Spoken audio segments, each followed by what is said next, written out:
यानंतर बातमी आहे झी 24 तासच्या इम्पॅक्टची।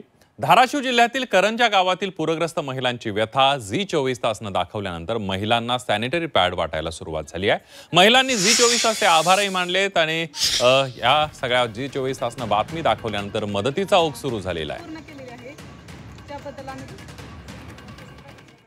करंजा आणि आजूबाजूच्या अतिवृष्टी बाधित गावांच्या मधल्या अनेक महिला आणि किशोरी त्यांना सॅनिटरी पॅड्सची गरज आहे।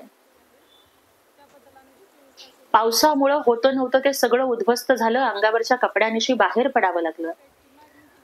आणि ही अशी गरज जी कुणाकडेच बोलता येत नाही, सांगता येत नाही, ती कुचंबणा सहन करत त्या पावसानं पिडलेल्या नाडलेल्या भागातल्या माझ्या भगिनी जगत आहेत। ही बातमी झी 24 तासने उजेडात आणली।